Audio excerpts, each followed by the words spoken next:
En el tumultuoso crisol de la historia, un capítulo sombrío y sobrecogedor emerge con la intensidad de un relámpago en la noche. Las SS, las Schutzstaffel. Este siniestro y enigmático cuerpo paramilitar, forjado en las llamas de la Europa del siglo XX, se alza como un tenebroso espectro que cautivó la atención de todos los observadores de la época y dejó una cicatriz imborrable en la memoria colectiva de la humanidad. Lideradas por el Reichsführer Heinrich Himmler con uniformes impecables, esvásticas relucientes y una lealtad férrea hacia su líder, las SS se erigieron como la vanguardia del horror, la encarnación misma de la crueldad desatada. Acompáñenos en este apasionante viaje a través de las páginas oscuras de la historia, mientras desentrañamos el misterio y la enigmática energía que rodearon a las SS, una fuerza abominable que marcó una era y dejó un legado sombrío en el escenario de la humanidad. El nacimiento de las SS. Con la salida de Adolf Hitler de la prisión de Landsberg en 1924, el Führer comprendió que necesitaba una escolta personal mucho más leal que todas las anteriores y al mismo tiempo capaz de eliminar de las calles a toda la oposición. Así fue como en abril de 1925 volvió a contratar al capitán Julius Schreck, que había liderado la extinta Stabswache, para crear el Schutzkommando con un puñado de voluntarios de los disueltos Freikorps y veteranos de las Stoßtruppen de la Gran Guerra. Esta organización, que iría creciendo desde unas pocas decenas de hombres a algo más de un centenar, fue renombrada como Sturmstaffel y finalmente, por recomendación del aviador Hermann Göring, rebautizada como Schutzstaffel, en honor a una escuadrilla aérea de la Primera Guerra Mundial, aunque su denominación más famosa sería la de SS. Según las directrices de las SS, los candidatos a la organización inicialmente se escogieron enviando circulares a los distintos grupos regionales del Partido Nacional Socialista para que eligiesen voluntarios con el siguiente perfil: varones entre los 25 y 35 años, estar registrados policialmente como residentes locales, tener 2 padrinos que amparasen la afiliación, poseer unas buenas condiciones físicas y demostrar una elevada disciplina. Una vez admitidos, los milicianos pasaban a integrarse en secciones de 11 hombres entre un jefe y 10 combatientes conocidas como Sehnerstaffeln, y a vestir el uniforme color negro adornado por el brazalete rojo, con la esvástica, y coronado por una gorra con el distintivo de la calavera Totenkopf que habían lucido los Stoßtruppen en la Gran Guerra. Hacia abril de 1926, las SS ampliaron sus filas a 1000 combatientes y a un total de 75 agrupaciones Schutzstaffel distribuidas por toda Alemania. La coordinación de esta fuerza recayó en el mando SS Oberleitung, que inicialmente ostentó Julius Schreck, antes de dejar el cargo para convertirse en el escolta y chofer personal de Hitler y ser sustituido por Joseph Berchtold, que introdujo la denominación de Reichsführer, título que conservó hasta marzo de 1927, tras ser cesado por Erhard Heiden, y que éste acapararía hasta el 6 de enero de 1929, cuando de forma definitiva asumió la jefatura Heinrich Himmler. Con Heinrich Himmler al frente de las SS como Reichsführer, la organización fue completamente remodelada y ampliada con miles de efectivos. Entre sus primeras medidas estuvo mantener una entrevista con el propio Adolf Hitler, a quien convenció que convirtiese a las SS en el principal brazo armado del Partido Nacional Socialista de los Trabajadores alemanes, en detrimento de las SA del general Ernst Röhm, que se habían convertido en un problema de orden público y se dudaba de su lealtad. Así fue como se comenzó a admitir a jóvenes de 18 años con la condición de que se pagasen su propio uniforme y equipamiento, además de introducirse una especie de cultura ritual encargada de custodiar la tradición pangermánica y preservar la pureza racial mediante exámenes, campamentos en la naturaleza y pruebas deportivas. A raíz de estas iniciativas y de que a las SS les fue otorgado el honor de custodiar la Blutfahne, junto con una intensa campaña propagandística en forma de panfletos y artículos en el periódico Völkischer Beobachter, la organización en 1930 creció de manera considerable. Inesperadamente, cuando el 1 de abril de 1931 algunos líderes de las SA intentaron ejercer el control del Partido Nacional Socialista, tomando las sedes de Brandeburgo, Pomerania y Silesia, se encontraron con una gran oposición de los militantes y en especial de las SS. De hecho, y gracias a que los guardias de las SS se mantuvieron fiel a Adolf Hitler en la capital de Berlín, el resto de hombres de las SA no se atrevieron a dar el paso en otras regiones de Alemania, y por tanto el golpe organizado por el general Ernst Röhm fracasó en todo el país. Ante estos sucesos que concentraron más poder dentro del nacionalsocialismo en torno al Führer, también derivaron en una fractura psicológica latente entre las SS y las SA, que más tarde se materializaría en una guerra entre las dos organizaciones. Según el eslogan de 1932, las SS adoptaron la siguiente frase: Die Kampfzeit war die beste Zeit, traducido al español como los mejores días de combate. Tal enunciado hacía referencia a que durante aquel año, las SS encajaron las mayores pérdidas durante la lucha urbana, porque el Frente Rojo mató a 13 miembros e hirió a más de un centenar. Sin embargo, y a pesar de las dificultades, en enero de 1933, la labor de las SS generó sus frutos porque durante la campaña electoral, el Partido Nacional Socialista apenas fue molestado gracias a la eficiente seguridad ejercida por las SS y finalmente Adolf Hitler ganó los comicios convirtiéndose en canciller del Tercer Reich. Cuando en 1933 se produjo el incendio del Reichstag, el canciller Adolf Hitler, en calidad de Führer, redactó un decreto el 29 de febrero mediante el que se otorgaba poderes policiales tanto a las SA como a las SS, a las que además se las equipó con armamento procedente del Reichswehr. A partir de ese instante, las escuadras de las SS que se habían convertido en una nueva policía auxiliar dirigida por el Reichsführer Heinrich Himmler, iniciaron arrestos sistemáticos contra los opositores de derechas e izquierdas. Apalearon a todos los que ofrecieron resistencia e incluso asesinaron de forma discreta a los elementos considerados más peligrosos, sin contar los ataques a la comunidad judía y boicots a sus comercios. De hecho, y en cuanto las cárceles y prisiones estuvieron saturadas de personas, las SS abrieron el campo de concentración de Dachau a las afueras de Múnich para albergar a los millares de prisioneros políticos, un recinto al que siguieron Sachsenhausen cerca de Berlín y Buchenwald, próximo a Weimar, los cuales pasaron a estar gestionados por las SS Totenkopfverbände. Mientras las SS y las SA desmantelaban la antigua República de Weimar, la brecha entre ambas se volvió más grande que nunca debido a sus insalvables diferencias.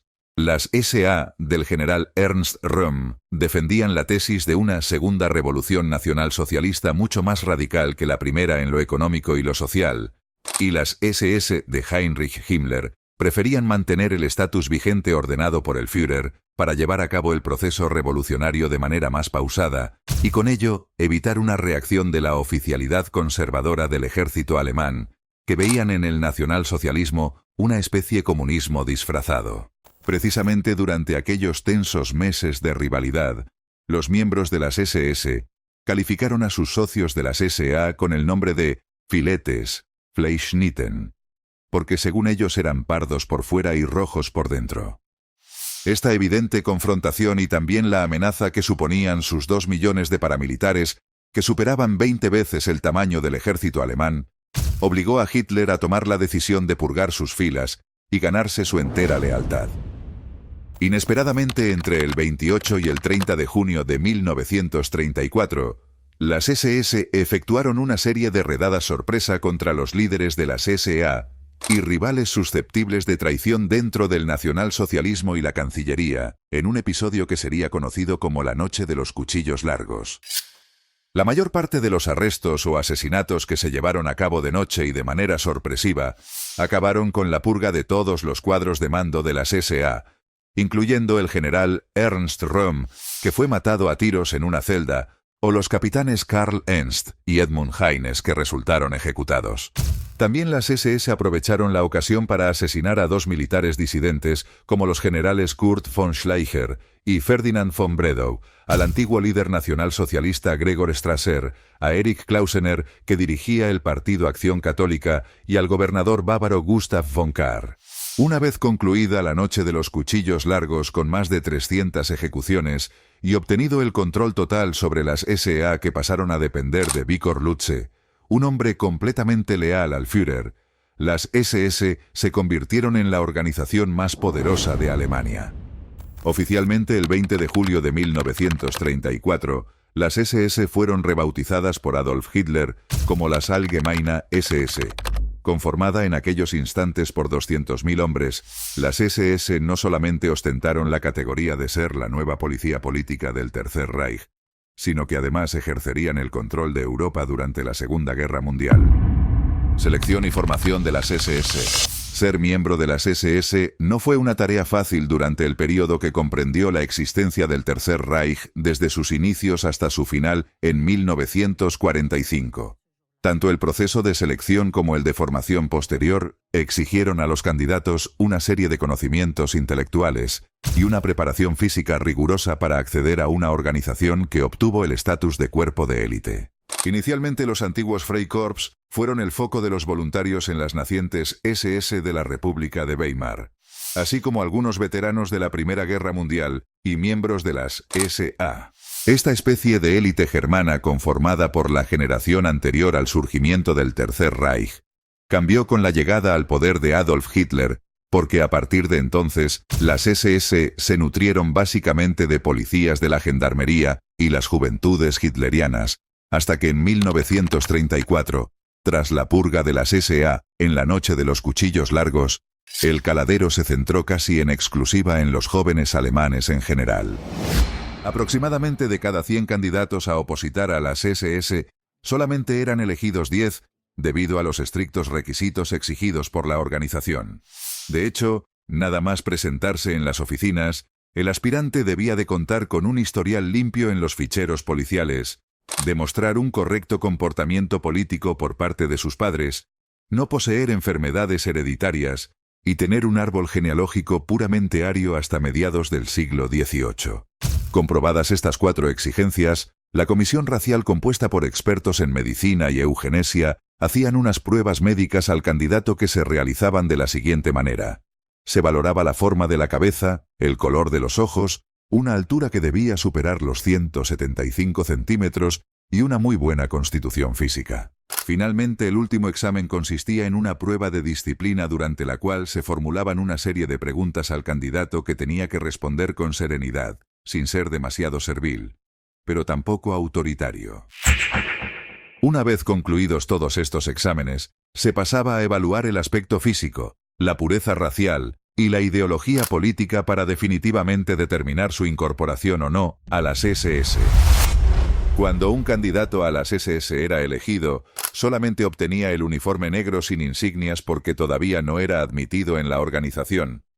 Mientras eso sucedía, el aspirante era instruido duramente a nivel físico e ideológico, hasta que en septiembre era nombrado cadete de las SS. Entonces se le entregaban las insignias en el uniforme y también el carnet de afiliado. Tan solo 2 meses más tarde, todos los 9 de noviembre, coincidiendo con el aniversario del Putsch de Múnich, los cadetes se convertían en soldados y hacían el juramento de fidelidad a Adolf Hitler, lo que les convertía en miembros de pleno de derecho dentro de la Orden Negra. Al ser ascendidos a soldados los antiguos candidatos a las SS, los miembros se dedicaban a actividades de ocupación civil y aprendizaje durante el día, mientras que por las noches o los fines de semana asistían a las reuniones y asambleas que organizaba la Allgemeine SS. Básicamente sus funciones consistían en prestar un servicio obligatorio de jornada completa en el Servicio Nacional del Trabajo para participar en los programas de obras públicas, hasta que una vez finalizada esta labor, los soldados de las SS pasaban a ingresar en el ejército alemán durante un período de 2 años. Simultáneamente al Servicio Nacional del Trabajo y antes de acceder al ejército alemán, los miembros de las SS eran adiestrados militarmente en utilizar todo tipo de armas y en afrontar las situaciones bélicas más difíciles. De hecho, cuando superaban su estancia en el ejército alemán, los soldados de las SS volvían a la vida civil, donde recibían una última instrucción consistente en el adoctrinamiento ideológico sobre la ley y conceptos a saber dentro de la Orden Negra, además del código de honor, la disciplina y el matrimonio. Una vez superado todo este proceso de largos años, a los miembros se les entregaba el puñal de las SS y se le otorgaba el título de veterano de la Orden Negra. Todos los miembros de las SS eran seleccionados, catalogados y clasificados según su raza aria y procedencia biológica.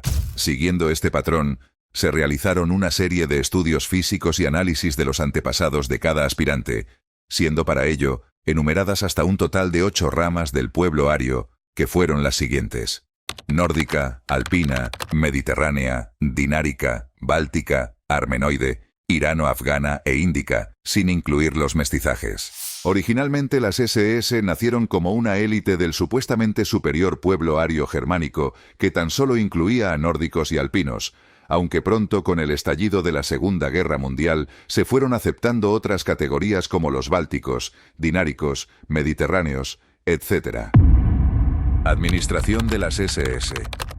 La Orden Negra, tal y como se conoció a la Allgemeine SS, realmente constituyó un Estado dentro del Estado que el Reichsführer Heinrich Himmler dirigió con absoluta independencia. A pesar de que financieramente los gastos se sufragaron del mismo Partido Nacional Socialista y del Ministerio de Finanzas del Reich, las SS erigieron un conglomerado de oficinas y departamentos denominados Hauptämter, que totalmente ajenos a la Cancillería del Tercer Reich, funcionaron de una manera autónoma como si fuesen las instituciones de un país completamente distinto. Ser miembro de las Allgemeine SS implicaba llevar una vida muy activa como policía, como soldado, y también participando en una serie de actividades civiles centradas principalmente en el ocio y la cultura. Dentro de este ámbito, tanto el deporte, como la religión y la asistencia social, jugaron un rol muy importante de pertenencia y afiliación en las SS. El deporte era una de las actividades más destacadas de las SS porque en todos sus programas cotidianos se incluía la instrucción física. A raíz de este culto al cuerpo que la organización copió de la Italia fascista, se abrieron numerosos clubes deportivos por la nación orientados al atletismo, el esquí, deporte a motor, esgrima, boxeo, fútbol, alpinismo y otros muchos. Simultáneamente se fundó la Liga Nacional Socialista del Entrenamiento Físico, que otorgaba a los mejores deportistas la Medalla Nacional al Mérito Deportivo y fomentaba entre los jóvenes un espíritu de superación. Oficialmente todos los clubes deportivos de las SS contaban con un Landesverband que se encargaba de analizar las aptitudes físicas de cada deportista, además de enseñar las técnicas de respiración artificial y promover cursos de socorrismo para que los miembros pudieran obtener los correspondientes certificados. A medida que esta rama deportiva fue creciendo dentro de la organización, se adoptó una vestimenta reglamentaria consistente en una camiseta de manga con tirantes que podía ser de color blanca o verde, en cuya superficie las runas de la SS se encontraban reseñadas a la altura del pecho. Al asumir la Allgemeine SS su cuota de poder dentro del Tercer Reich en 1933, la mayoría de sus miembros eran de religión católica o protestante, o simplemente se declaraban agnósticos o eran indiferentes a las cuestiones divinas. Todo eso cambió en 1934 cuando el Reichsführer Heinrich Himmler, que era un destacado anticristiano y odiaba a la Iglesia, prohibió las creencias católicas o protestantes dentro de la organización, para imponer en su lugar la religión neopagana basada en las antiguas culturas germánicas e indoeuropeas. La Orden Negra reconoció a divinidades de los vikingos y los pueblos nórdicos del norte de Europa y Escandinavia, como eran Odín o Thor, además de obligar a sustituir en el lenguaje la palabra Dios por la de God. Respecto a sus miembros, todos fueron forzados a renunciar de su fe cristiana y adherirse al neopaganismo, mientras que las nuevas generaciones admitidas ya eran adoctrinadas en la nueva religión. Numerosos fueron los ritos que las SS adoptaron del paganismo nórdico, especialmente para las bodas o bautizos de sus miembros, aunque sin duda las ceremonias más llamativas fueron los solsticios. El pilar fundamental de las SS y en general del Estado Nacional Socialista fue la institución de la familia, clave para mantener la continuidad del pueblo alemán y la perpetuidad de la raza aria en el Tercer Reich.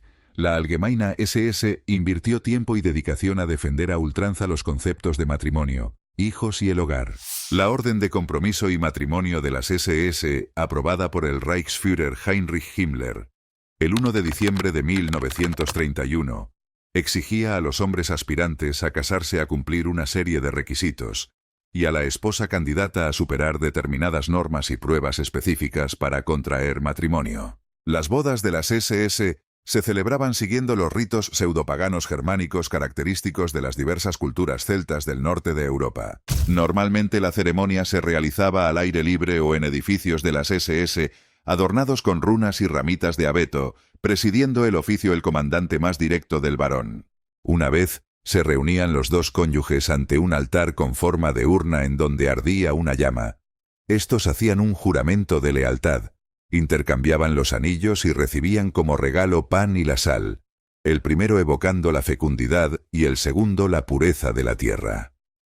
Oficialmente todas las parejas de las SS tenían la misión patriótica y racial de traer al mundo al menos a 4 hijos, aunque en caso de no ser posible tal cosa, debían de adoptar huérfanos racialmente adecuados para educarlos en las doctrinas del nacionalsocialismo. Curiosamente, cuando en una pareja nacía el primogénito, el Reichsführer Heinrich Himmler regalaba a los padres una cinta y un babero de seda azul que simbolizaba el nacimiento, el matrimonio, la vida y la muerte, además de entregarles también una taza y una cuchara de plata que evocaban el alimento eterno. Los uniformes de las SS, esos atavíos de autoridad y misterio que se convirtieron en iconos de una época turbulenta, merecen una exploración más detallada. Con meticulosa atención a la estética y una dedicación a la perfección que rozaba la obsesión, estos uniformes se transformaron en emblemas inconfundibles de una organización que dejó una huella indeleble en la historia. La túnica negra de las SS, cortada con una precisión casi quirúrgica, poseía una elegancia aterradora.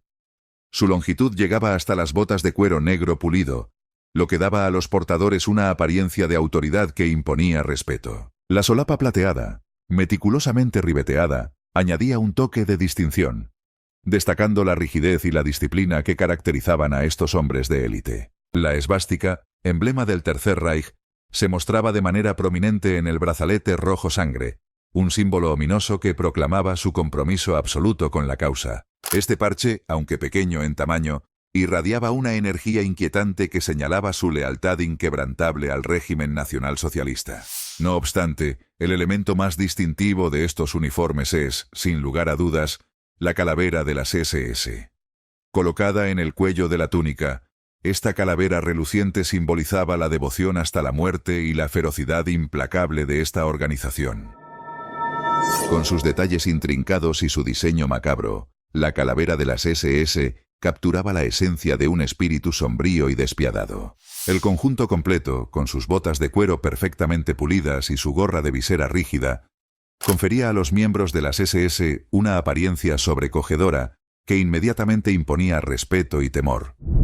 Era un uniforme que trascendía lo meramente funcional, convirtiéndose en un instrumento de propaganda visual que transmitía la imagen de poder, disciplina y fidelidad inquebrantable. El acceso al uniforme y al equipo variaba dependiendo de que el soldado de las SS tuviera jornada completa o parcial. Los que trabajaban jornada parcial tenían que costearse el uniforme ellos mismos, mientras que los que trabajaban jornada completa les salía totalmente gratis y no se veían obligados a correr con gastos. De hecho, y para conseguir los uniformes, las autoridades del partido abrieron una serie de sastrerías exclusivas donde los integrantes podían acudir a comprarlos, aunque en las ciudades donde no se localizaban puntos de venta, debían solicitarlos por encargo. Curiosamente, en caso de que se perdiera alguna prenda del uniforme en acto de servicio, el Estado corría con los gastos del complemento sin que el dueño tuviera que preocuparse.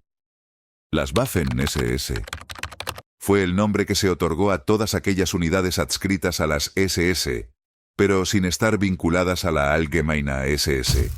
De todas estas, las más destacadas al comienzo de su existencia serían las formaciones Leibstandarte Adolf Hitler, S-Verfügungstruppe y las SS Totenkopfverbände. Oficialmente el primer bautismo de fuego de las Waffen-SS lo protagonizó la Leibstandarte en la noche de los cuchillos largos, cuando 40 miembros de la unidad liderados por el Obergruppenführer Sepp Dietrich contribuyeron a la detención y purga de numerosos miembros de la milicia de la CSA que infructuosamente habían intentado volverse contra Hitler.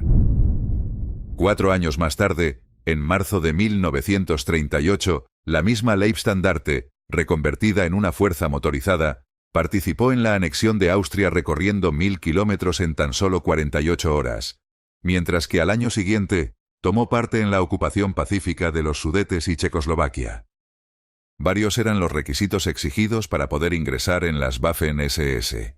Primeramente, los candidatos debían cumplir unas condiciones físicas impecables, medir como mínimo 1,80 metros de altura y estar en una edad comprendida entre los 16 y 22 años, además de disponer de un árbol genealógico exclusivamente ario y ostentar una pureza racial con la consiguiente limpieza de sangre. Superados estos exámenes, los jóvenes escogidos debían firmar un compromiso que cambiaba según el rango. Los soldados lo hacían por un período de 4 años, los suboficiales por 12 y los oficiales por 25. Habitualmente las condiciones dentro de las Waffen-SS solían ser muy duras tanto física como psicológicamente, y los cadetes debían someterse al sistema jurídico y al código disciplinario de las SS. Normalmente se hacían pruebas de resistencia mucho más extremas de lo normal, como en el combate personal o en las marchas, algo que se iba complementando con los más diversos deportes y largas de horas de disparo en las galerías de tiro. Precisamente las maniobras se hacían con fuego real, e incluso se utilizaban proyectiles de verdad para simular bombardeos de artillería. Fuera del ámbito militar, los voluntarios recibían clases de adoctrinamiento ideológico y otras materias como estrategia o historia nacional que iban compaginando con la instrucción. Gracias a ello, y una vez completado el adiestramiento, los futuros miembros de las Waffen-SS salían convertidos en auténticos superhombres y en atletas muy eficaces. Lo que realmente distinguió a las Waffen-SS fue su compromiso inquebrantable con la causa nacionalsocialista y su determinación en el combate. Los voluntarios de diversas nacionalidades europeas se unieron a sus filas, compartiendo una lealtad fanática hacia el régimen alemán.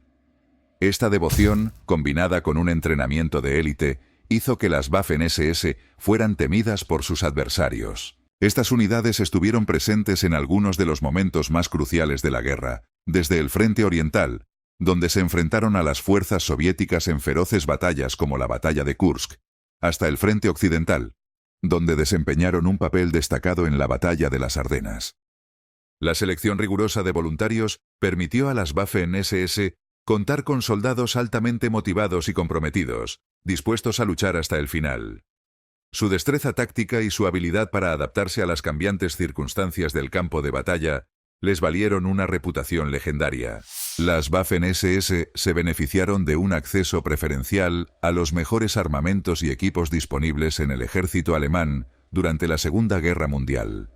Como una fuerza de élite, se les proporcionaban armas de vanguardia y tecnología militar de alta calidad. Esta preferencia se tradujo en un suministro constante de armas de fuego avanzadas, como rifles de asalto, ametralladoras y armas pesadas. Además, tenían acceso a equipos de comunicación de última generación, lo que les permitía coordinar tácticas de manera más efectiva en el campo de batalla. La calidad de su equipo también se reflejaba en su vestimenta y uniformes.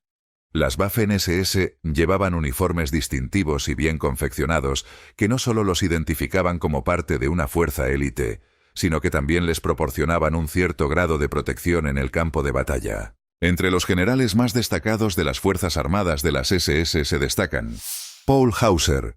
Hauser comandó la famosa División Das Reich, que participó en numerosas batallas, incluida la batalla de Kursk y la batalla de Normandía. Posteriormente, se convirtió en uno de los líderes más destacados de las Waffen-SS, ascendiendo al rango de Oberstgruppenführer y Generaloberst de las Waffen-SS. Felix Steiner. Steiner lideró la división Viking, que estaba formada por voluntarios extranjeros, en su mayoría escandinavos. Esta división se distinguió en el frente oriental. Steiner también desempeñó un papel importante en la batalla de Berlín y llegó al rango de Obergruppenführer y general de las Waffen-SS. Sepp Dietrich. Dietrich comandó la división Leibstandarte, una de las divisiones más antiguas y prestigiosas de las Waffen-SS. Participaron en la invasión de Polonia y en muchas otras batallas a lo largo de la guerra. Dietrich llegó al rango de Oberstgruppenführer und Generaloberst der Waffen-SS. Kurt Meyer. Meyer lideró la división Hitlerjugend, compuesta en su mayoría por jóvenes voluntarios fanatizados. La división se distinguió en la batalla de Normandía y otros combates en el frente occidental. Meyer alcanzó el rango de Obergruppenführer und General der Waffen-SS. Joachim Peiper. Peiper fue un comandante destacado de la división Leibstandarte y posteriormente lideró la unidad Kampfgruppe Peiper durante la Batalla de las Ardenas. Peiper se convirtió en un símbolo de la ferocidad de la élite germana en el combate. En total, se estima que las Waffen-SS llegaron a contar con alrededor de 900.000 a 950.000 voluntarios durante su existencia. En cuanto al número de divisiones de las Waffen-SS, se formaron un total de 38 divisiones a lo largo de la guerra. La primera Panzerdivision Leibstandarte Adolf Hitler fue una destacada unidad de élite de las SS. Inicialmente, se formó como una fuerza de seguridad armada destinada a proteger al líder germano. Fue la primera en ser creada el 17 de marzo de 1933, cuando Hitler estableció la Stabswache, una guardia personal y armada organizada en unidades. Una de estas unidades era el Sonderkommando Berlin, o Comando Especial para Berlín, dirigido por Joseph Dietrich, con una dotación inicial de 120 hombres cuidadosamente seleccionados. La misión de esta división no se limitaba a la protección de Hitler. También llevaba a cabo misiones clave. Aunque se crearon otras divisiones de las Waffen-SS, la Leibstandarte era considerada la élite por excelencia. El 9 de noviembre de 1933, la división ya contaba con 800 miembros, y Hitler la renombró como Leibstandarte SS Adolf Hitler, asignándole la llave maestra como escudo de armas. La idea era que esta división SS en particular fuera completamente autónoma y estuviera directamente subordinada a las órdenes de Hitler a través de Dietrich, con Heinrich Himmler actuando principalmente en un rol administrativo como guardia de honor de Hitler. Los miembros de la Leibstandarte custodiaban la Cancillería del Reich en Berlín, montaban guardia en los accesos principales del palacio y frente al despacho de Hitler. Cuando comenzó el conflicto bélico, la Leibstandarte participó en la invasión de Polonia en 1939, así como en Holanda y Francia en 1940, obteniendo buenos resultados. En la invasión de la Unión Soviética en 1941, la Leibstandarte se unió a la 5ª División Panzer Viking como parte del Grupo de Ejércitos Sur, bajo el mando de von Rundstedt, avanzando hacia el Mar Negro. Su valentía y audacia fueron elogiadas por la Wehrmacht. Destacó especialmente en la recuperación de Yarkov y en la ofensiva de Kursk, aunque sufrió importantes pérdidas de acorazados y carros de combate. Para 1944, la Leibstandarte había perdido más de 70.000 soldados. Posteriormente, participó en la defensa de Normandía tras el desembarco aliado el 6 de junio del 44, a pesar de estar muy diezmada, logrando notables hazañas militares. En ese momento la Leibstandarte se integró en el 6º Ejército Panzer bajo el mando del general Joseph Dietrich. La 2ª División Panzer Das Reich, también conocida como Das Reich, desempeñó un papel destacado durante la Segunda Guerra Mundial. Participó en la invasión de Polonia y fue una parte fundamental en la Batalla de Francia en 1940, incluida la toma de Rotterdam. Además, se encargó de eliminar pequeños focos de resistencia aliada detrás de las líneas alemanas. Posteriormente, fue trasladada al sur para contribuir al avance alemán hacia París. Durante la Batalla de Inglaterra, Das Reich permaneció en Francia preparándose para la Operación León Marino. La 3ª División Totenkopf fue una de las 38 divisiones de las Waffen-SS. Antes de adquirir su estatus de división, esta formación era conocida como el Grupo de Combate Eicke, nombrado en honor a su comandante, Theodor Eicke. La división es especialmente reconocida por su icónica insignia y el hecho de que la mayoría de sus soldados alistados originalmente formaban parte de las SS Totenkopf-Verbände, unidades encargadas de la custodia de campos de concentración. A diferencia de otras unidades de combate de las SS, esta división era considerada de origen germánico, y en su inicio se le asignaban tareas de vigilancia y guardia en campos de concentración. Esto las consideraba de calidad inferior en comparación con otras unidades de combate de las SS. La 4ª División SS Polizei fue una unidad de las Waffen-SS que reclutó principalmente a sus tropas de la Ordnungspolizei, la Policía Civil Uniformada, y de reservistas de la Allgemeine SS. A diferencia de otras divisiones de las Waffen-SS, esta división tenía un entrenamiento deficiente y un equipo de menor calidad. La quinta división Panzer Viking fue formada en 1940 con voluntarios extranjeros, en su mayoría escandinavos, pero también de otros países europeos. Inicialmente se denominó Germania, pero en enero de 1941 cambió su nombre a Viking debido al éxito de las divisiones Leibstandarte, Das Reich y SS Totenkopf. Durante la campaña en Polonia se reconoció la creciente afluencia de voluntarios extranjeros, especialmente de Dinamarca, Holanda y Noruega. Por lo tanto, se tomó la decisión de crear una unidad específica para estos voluntarios. La división, que inicialmente se planeaba que se llamara Quinta División Nórdica, se formó con numerosos voluntarios nórdicos mezclados con veteranos de las SS de origen germánico. La Sexta División de Montaña Nord fue una unidad de tropas de montaña que participó en la Segunda Guerra Mundial, especialmente en el Frente Oriental. La unidad fue formada en septiembre de 1941 a partir de un núcleo compuesto por miembros del Kampfgruppe Nord, que estuvo presente en Noruega hasta finales de febrero del año siguiente. La mayoría de sus miembros provenían de la división Totenkopf. En la segunda mitad de 1944, la división participó en la Guerra de Laponia contra Finlandia, después de que este país escandinavo firmara un armisticio con la Unión Soviética. La división actuó en la retaguardia de las fuerzas alemanas entre septiembre y noviembre de 1944, realizando una marcha de casi 1.600 kilómetros hasta la parte meridional de Noruega. La séptima división de montaña Prinz Eugen se estableció en marzo del 42 y estaba compuesta inicialmente por voluntarios de origen étnico alemán, procedentes de los Balcanes, en particular de Serbia y Croacia, así como en menor medida de Rumanía. Esta división fue nombrada en honor al príncipe Eugenio de Saboya. En 1942, la división fue desplegada en el área de Zagreb-Karlovac y participó en la Operación Blanco junto a otras unidades alemanas. El objetivo de esta operación era la destrucción de las fuerzas partisanas lideradas por Josip Broz, más conocido como Tito. La 12ª División Panzer Hitlerjugend se creó el 10 de febrero de 1943. La mayoría de sus soldados habían sido miembros de las juventudes hitlerianas y tenían una edad promedio de 13 a 20 años. El 6 de junio de 1944, la división tuvo su primer combate durante el inicio de la Operación Overlord, el desembarco y la liberación de Normandía por parte de los aliados. En ese momento, la 12ª División Panzer Hitlerjugend era la unidad blindada de reserva más cercana a las playas de desembarco. En las semanas siguientes, la división retrocedió hasta la frontera franco-belga y para septiembre solo le quedaban alrededor de 2.000 hombres. Ahora echaremos un vistazo a las memorias de Werner Volkner, quien fue soldado de las Waffen-SS en la división Totenkopf. En este diario Volkner comenta la batalla por la supervivencia en la caldera de Demiansk.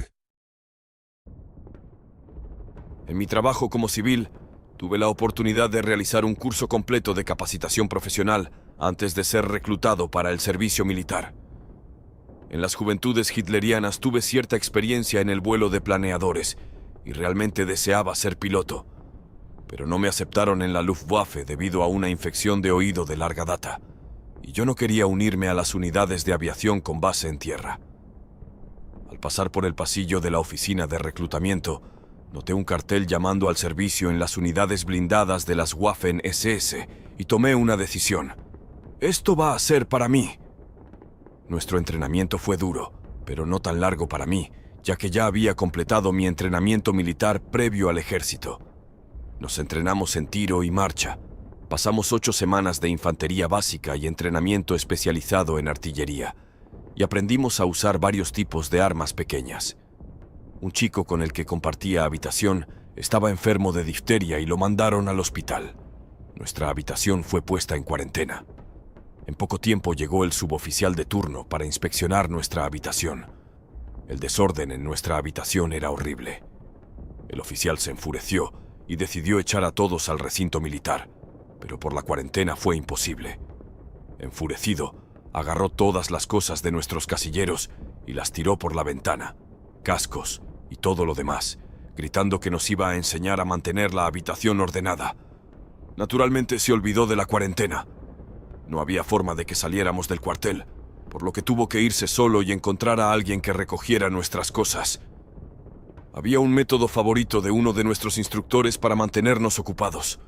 Siempre ocurría en medio de la noche.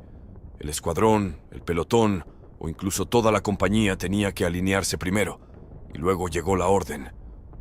Regresen en 3 minutos con sus uniformes deportivos. A los primeros 3 que regresaran, se les permitiría volver a dormir, y a los demás se les ordenaría regresar en 6 minutos con uniformes de gala. Y de nuevo, a los 3 primeros de los que regresaran se les permitiría volver al cuartel. Algunos de nosotros tratamos de hacer trampa y no nos quitamos completamente el uniforme, sino que simplemente pusimos el uniforme de campo justo sobre la ropa deportiva.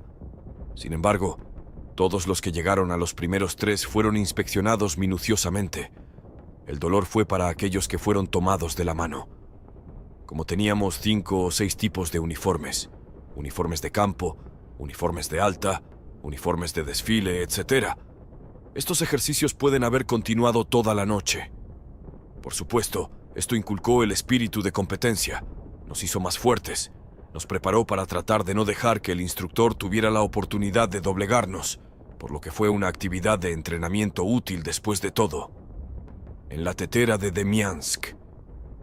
En la mañana del 26 de diciembre de 1942, se nos informó que los rusos habían roto nuestra línea de defensa y atacado las líneas de suministro. Nos ordenaron arreglar la situación, pero cuando llegamos al sitio, era obvio que los Iván ya habían estado aquí. Los camiones quedaron atrás, sus cosas esparcidas por todo el lugar. Fue un caos total. Los conductores de camiones fueron sacados a rastras de sus cabinas, y luego los rusos los mataron a golpes con las culatas de sus rifles o les cortaron la garganta y les clavaron bayonetas. La vista era nauseabunda. Más tarde nos enteramos de que los rusos habían escapado del cerco. No había suficiente fuerza para mantenerlos en el bucle. Capturaron el convoy de transportes, saquearon los suministros y desaparecieron. Recibimos la orden de adelantarlos en nuestros vehículos de orugas. Los alcanzamos. La pelea fue corta y violenta. Un impacto directo en el compartimiento del motor. Al perder nuestra velocidad, al no poder maniobrar, nos convertimos en un objetivo inmóvil. El primer número de nuestra pistola. La tripulación recibió un disparo en la cabeza. El artillero resultó herido en el brazo, y luego nuestro sargento recibió una lluvia de metralla. Lo único que podía hacer era salir del vehículo y ser rápido. Saltamos del vehículo a la nieve profunda, hasta 1 metro de profundidad, y eso ayudó a amortiguar el aterrizaje, aunque cualquier otro movimiento era muy difícil. Volví a subir al vehículo para agarrar mi rifle. Las reglas eran que los rifles debían sujetarse al estante con un lazo especial. Uno de mis camaradas no se había ocupado de esto. Su lazo se enganchó en mi rifle y me detuvo por un par de segundos. Fue entonces cuando una bala rusa golpeó la carrocería del vehículo justo a mi lado. Si este bucle no estaba en el camino, la bala me iba a dar. Agarré 2 rifles a la vez y sujetando los extremos de los cañones, los usé como esquís, avanzando en la nieve. Habiendo recorrido no más de 10 metros, me encontré bajo el fuego. No podía ver al enemigo, y de todos modos solo tenía 5 balas en cada uno de los rifles. Empecé a disparar donde podía ver los destellos de los disparos, pero el hecho de que tarde o temprano iba a ser alcanzado era solo cuestión de tiempo. Por suerte, un todoterreno de orugas del pelotón de zapadores llegó a nuestro rescate y nos salvó. Llegamos al mismo lugar al día siguiente para rescatar nuestro vehículo. Encontramos el cuerpo de nuestro artillero mutilado por los rusos. Obviamente, él estaba muerto en ese momento y no podía sentir nada. ¿Pero para qué querían hacer eso? Con el empeoramiento de la situación del suministro, comenzamos a recurrir al día a día. Intentamos intercambiar pan o huevos de los lugareños por nuestros cigarrillos. Pero claro, algunos de nosotros seguimos el camino más fácil.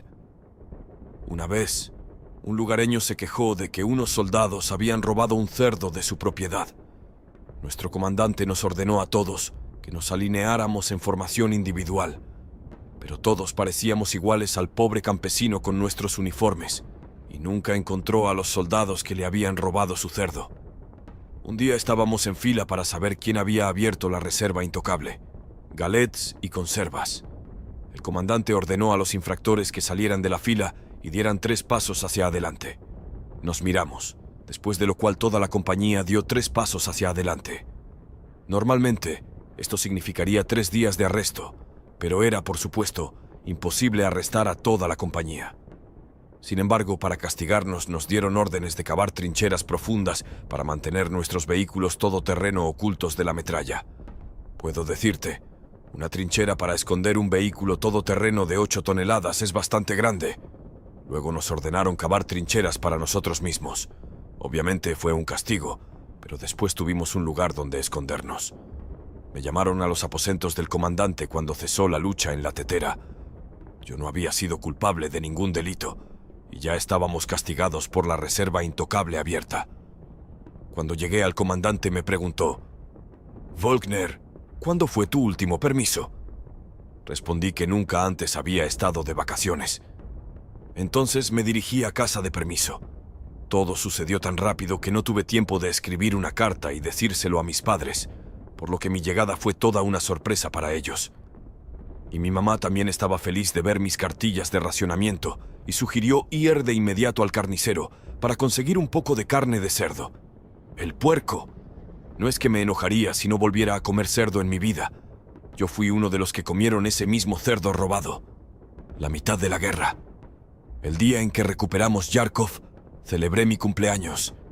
El comandante de la compañía vino a darme sus mejores deseos y trajo consigo una botella de brandy. Tomó un sorbo, luego dejó que la botella diera vueltas y nos deseó un buen día antes de irse. Disfrutamos de nuestras bebidas, el estado de ánimo mejoró y permaneció así hasta que vimos las unidades que regresaban del campo de batalla con los heridos. Ver los cuerpos mutilados rápidamente nos tranquilizó y nos devolvió del cielo a la tierra. Escondimos la botella, nos preparamos para la batalla y la guerra volvió a nosotros. A finales de marzo de 1943, mientras buscaba en la zona a los rusos que no habían sido capturados, casi me doy por vencido. Mientras avanzábamos por algunos bosques y pueblos en busca del enemigo, me encontré con un soldado ruso gravemente herido. Sus piernas estaban destrozadas, supongo. Aquí estaba tirado en la nieve, que estaba roja de sangre. Sentí lástima por él, así que al pasar junto a él, saqué una venda de mi botiquín y se la tiré para darle algo para vendar sus heridas. Me di la vuelta mientras me alejaba. Había algo que me impulsaba a hacerlo. Me estaba apuntando, a punto de dispararme. Afortunadamente, uno de mis compañeros apretó el gatillo antes que él. En ese momento, ninguno de los dos se dio cuenta de la cercanía de la muerte que a veces vagaba hacia nosotros. De permiso en Francia. Una división mía fue retirada a Francia para descansar y reorganizarse. Llegamos a la estación de ferrocarril y comenzamos a descargar nuestros vehículos y armas. Lamentablemente, no había suficientes tractores para todos los cañones, y me quedé a cargo de uno de los cañones para los que no había tractor. Pasaron 2 horas, luego otras 2, luego oscureció. Durante todo este tiempo yo seguía siendo objeto de curiosidad de los lugareños. No había comida ni dinero para comprar nada para comer. Todo lo que pude hacer fue recoger algunas manzanas de un jardín vecino. Estas manzanas me revolvieron el estómago durante los siguientes días. Fue solo cuando terminó la inspección nocturna que se hizo evidente que me había perdido. Simplemente se olvidaron de mí. Hubo otra ocasión. Un día estaba de guardia vigilando un garaje donde estaban todos nuestros vehículos. Me sentía bastante mal. A la hora del turno de guardia a la mañana siguiente, apenas me podía poner de pie, así que me llevaron al hospital. Un suboficial se me acercó a examinarme, pero no me tuvo mucha simpatía y me dio una reprimenda. Afirmó que no había sido capaz de desempeñar mis funciones de manera adecuada. Traté de explicarle que no podía haber dejado mi puesto, pero él dijo que debería haber disparado un tiro al aire para llamar la atención de mis compañeros de servicio.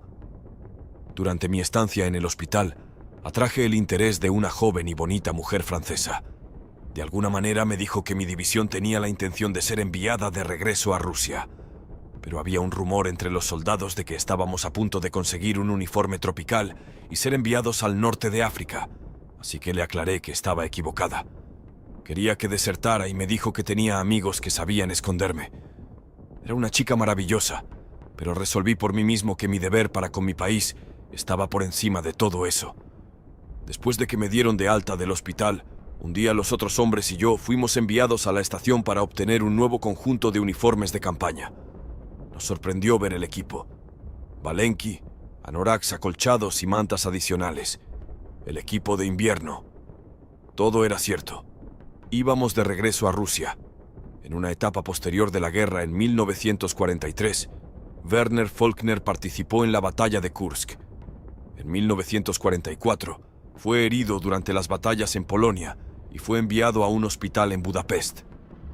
El hospital fue evacuado durante la ofensiva soviética, pero el tren del hospital fue atacado por aviones enemigos en su camino. Faulkner se dirigió a Alemania a pie, encontró su regimiento y fue capturado por los estadounidenses después de la capitulación. En ese momento, era un nazi convencido, y mientras se rendía saludaba a los vencedores con el tradicional saludo nazi. Su opinión sobre Hitler siguió siendo la misma en los últimos años de su vida. Antes de la guerra y durante ella, yo estaba de acuerdo con todo lo que hacía Alemania, pero cuando me enteré de los campos de concentración y de lo que pasaba en ellos, fue como si me cayera encima un ladrillo de 1 tonelada. Insistió en que nunca ha sido antisemita y siempre ha sido negativo hacia los neonazis. Sin embargo, Faulkner siempre ha insistido en que no todo lo que sucedió en la Alemania nazi fue de naturaleza maligna.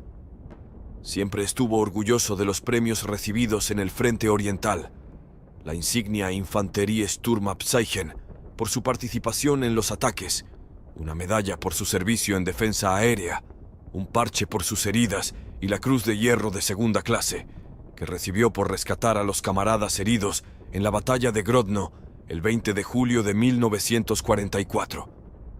Sus palabras: «Es imposible describir lo que mis camaradas y yo pasamos a alguien que no estaba allí». Martillaba aún en vínculo destructible entre nosotros, y nunca lo olvidaremos. A lo largo de su vida estuvo orgulloso de su servicio militar en las SS, siendo miembro de grupos secretos de veteranos de las SS que vivían en el Reino Unido, y nunca sintió remordimiento por lo que había hecho en el pasado. Siempre negó muchas de las denuncias de las atrocidades que se atribuyeron a las SS. En la década de 1980 estuvo en Jerusalén, visitó el Muro de los Lamentos y dejó una nota dentro de una de las grietas que decía: «No hemos cometido todas las cosas que se nos atribuyen». Hablando en una entrevista con un periodista dijo: «¿Has visto la película de Spielberg, Band of Brothers? Representa a estadounidenses asesinando a nuestros soldados que se rindieron como cautivos. Por eso no tienen derecho a quejarse de que los soldados de las Waffen-SS ejecuten a alguno de ellos». Después de la guerra, Faulkner estuvo en Inglaterra y pasó 3 años en un campo de prisioneros de guerra. Después de su liberación, se casó con una mujer inglesa, pero su primer matrimonio se disolvió rápidamente y se volvió a casar en 1958. Un año después, decidió mostrar su lealtad a Gran Bretaña y se unió al ejército británico, una unidad territorial de los Dragones de Westminster, adjunta al Segundo Regimiento Real de Tanques. «Para ser honesto, estaba deseando tener otra pelea con los rusos», dijo Faulkner. El coronel John Annett, que era soldado raso en la unidad al mismo tiempo que Faulkner, recordó que el pasado de Faulkner no le preocupaba en absoluto. La Guerra Fría estaba en pleno apogeo y necesitábamos a todos. Faulkner sirvió en su unidad durante 5 años, alcanzando el rango de cabo. Sus 2 hijos también sirvieron en el ejército británico. Faulkner relató: «Mientras crecían, algunos niños se burlaban de mis hijos y les decían: tu padre estaba matando judíos. De hecho, solía ir a la escuela con niños judíos y uno de mis maestros era judío. En cuanto a lo que les sucedió, Faulkner se negó a discutir. Eso es todo por hoy. Si disfrutaste el video, dale me gusta y apoya el canal con una suscripción. Adiós a todos y hasta pronto».